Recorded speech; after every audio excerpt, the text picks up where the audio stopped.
Tout le monde veut devenir riche, mais très peu savent vraiment quel chemin choisir. Certains naissent avec tout, d'autres construisent tout lentement. Certains gagnent par hasard, d'autres par discipline, et d'autres encore par risque, stratégie ou talent. Dans cette vidéo, tu vas découvrir les 10 chemins les plus connus vers la richesse. Et à la fin, tu comprendras lequel correspond vraiment à ta manière de penser. Alors regarde jusqu'au bout. Tout le monde aime croire que la richesse vient du travail, du génie ou du courage. Mais parfois, la vraie réponse est beaucoup plus simple. On est au bon endroit. L'héritier, lui, n'a pas eu besoin de se battre, ni de prendre d'énormes risques. Il n'a pas construit sa fortune, il l'a reçue. Comme un cadeau cosmique tombé du ciel, pas de stratégie, pas de sueur, pas de sacrifice extrême. Juste une naissance dans la bonne famille. Si l'héritier reçoit la richesse, l'adulte moyen, lui, la construit lentement.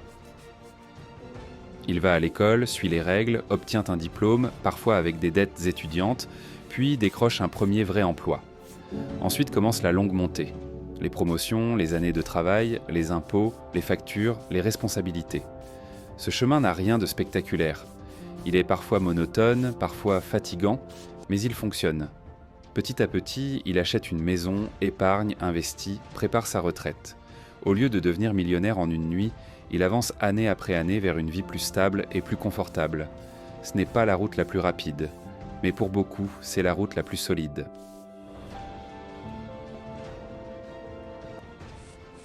Puis il y a l'histoire impossible. Tu es adolescent. Il est tard, tu reçois un message d'un ami « Achète cette pièce maintenant ». Tu ouvres le lien. Le nom est absurde, quelque chose de ridicule. Justement, ça te fait rire. Tu mets 100 € presque pour plaisanter. Un mois plus tard, tu regardes ton téléphone et là, le graphique devient fou. La courbe monte comme si elle voulait toucher le ciel. Ton petit pari oublié s'est transformé en fortune. Tu relances l'application, tu regardes encore, tu n'y crois pas. Ce n'est plus 120 €, ce n'est plus 2000 €. C'est une somme qui peut changer ta vie entière. Et là, le choc. Tu es devenu millionnaire grâce à une pièce absurde achetée sur un coup de tête. La première réaction de beaucoup de gens, dans ce cas-là, ce serait de sécuriser l'argent. Mais non. Bien sûr que non. Le vrai génie financier de l'adolescence, c'est souvent d'acheter quelque chose de trop cher et de croire que la chance va durer pour toujours. L'entrepreneur, lui, ne compte pas sur la chance. Il essaie, il échoue, il recommence, puis il échoue encore.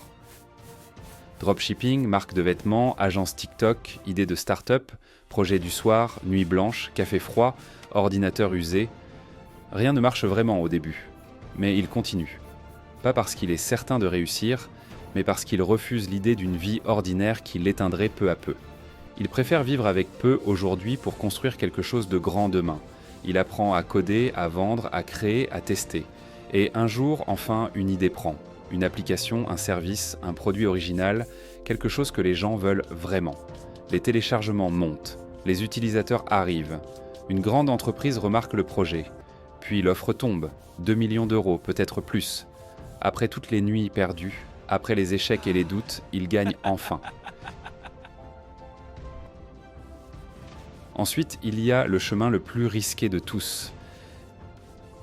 Certaines personnes misent tout sur leur image, leur attention, leur présence en ligne.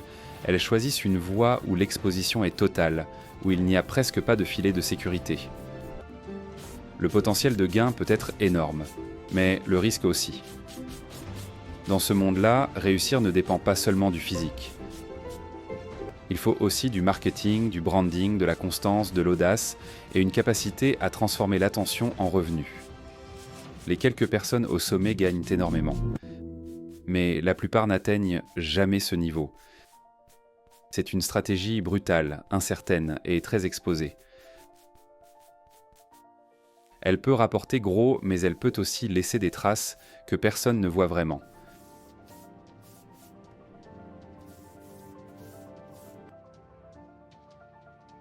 Puis il y a le silencieux, celui qu'on sous-estime. Il travaille, tous les jours, sans bruit, sans ego, sans besoin d'impressionner qui que ce soit. Il dépense peu, évite les excès, prépare ses repas, surveille ses dépenses et construit sa richesse lentement. Pas de vêtements de luxe, pas de restaurant tous les soirs, pas de dépenses inutiles. Chaque euro a une mission. Chaque décision compte. Au début, cette vie peut sembler stricte, presque trop sérieuse. Mais après des années de discipline, le résultat est puissant. Dette payée, maison remboursée, investissement solide, liberté financière. Il ne vit pas dans un palais, mais il vit sans patron. Et parfois c'est ça, la vraie richesse. Parfois la richesse arrive par les relations, ou plutôt par le calcul social. Tu as 23 ans, tu es jeune, séduisant, très suivi sur les réseaux, et tu entres dans une relation avec une personne beaucoup plus âgée, très riche, très malade et très fortunée. Tout le monde comprend ce qui se passe, mais personne ne le dit vraiment à voix haute. Tu souris, tu joues le rôle, tu prétends que c'est de l'amour pur. Et techniquement, si le plan va jusqu'au bout, tu n'as pas investi dans une entreprise, tu n'as pas pris de risque commercial, tu n'as pas monté une start-up.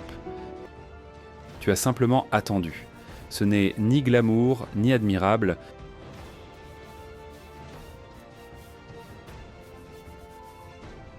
mais c'est redoutablement efficace.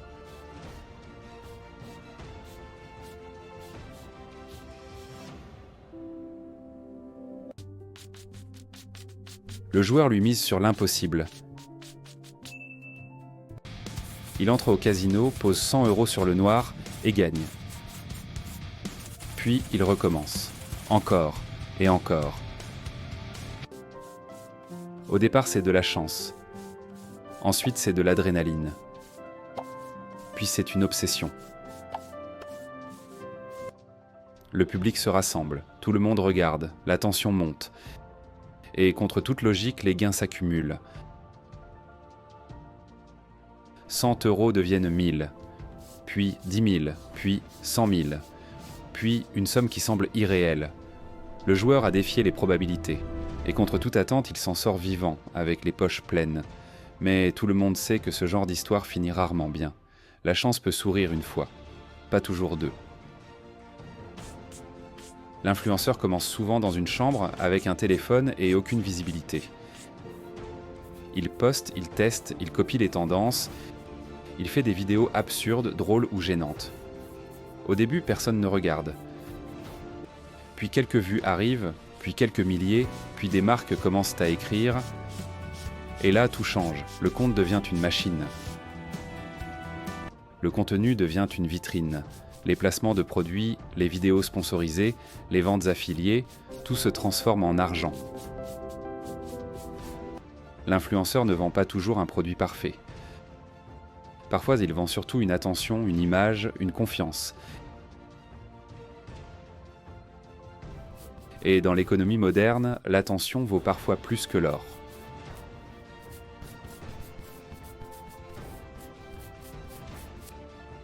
Au final, il existe un autre chemin. Devenir exceptionnel. Être parmi les meilleurs du monde dans un domaine précis. Le meilleur joueur, le meilleur artiste, le meilleur stratège, le meilleur vendeur, le meilleur créateur. Plus tu es rare, plus ta valeur grimpe. Parce que les gens paient pour ce qui est difficile à remplacer. Certains gagnent énormément grâce au sport. D'autres grâce à la musique, aux échecs, au poker, au contenu, à la technologie ou à une compétence unique. Le point commun entre tous ces chemins, la valeur. La richesse ne suit pas une seule formule. Elle suit la rareté, le timing, la discipline, le risque, ou parfois la chance pure. Mais une chose est sûre, dans le monde d'aujourd'hui, il existe plus d'un chemin vers l'argent. Et le plus important, ce n'est pas seulement de devenir riche, c'est de choisir la voie qui correspond vraiment à qui tu es.